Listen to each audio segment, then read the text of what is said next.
zaman bu surenin mesajını ettiyse,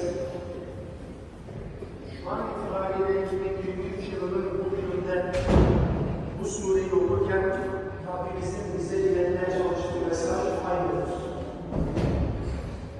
Çünkü alemlerle kıyamete kadar da değişmeyecek olan bir kuraldır.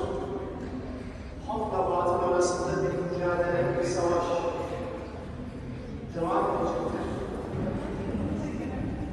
Müslümanların var olduğunu ama Müslümanca bir hayat yaşamalarına tahammüllerinin olmadığı... Bismillah, elhamdülillah, esselatu vesselamu ala Resulillah. Bizler Söz Kalem Gençlik Topluluğu olarak Aksa tufanının başladığı ilk günden beri her cuma namazından sonra basın açıklaması düzenliyorduk. Bu hafta basın açıklamamızı bir metinsel veya kutsal olarak değil, görseller olarak yayınlamaya karar verdik. Çünkü bazen insanlarımız olarak, işitsel olarak değil, daha çok görsel olarak etkili oluyor. Bizler de bundan dolayı bu haftaki resim sergimizi üniversite camimizde açtık. Buradan Malatya'dan Söz Kalem Gençlik Topluluğu olarak Aksa Tufanı'na selam yüklüyoruz. Selamlarımız olsun. Filistin'deki kardeşlerimize selamlarımız olsun. Ve Ebu Ubeyde'ye de selamlarımız olsun.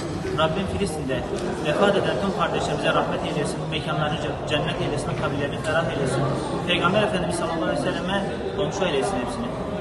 Buradan tüm Filistin halkına selam yolluyoruz. Esselamu aleyküm ve rahmetullahi ve berekatuhu.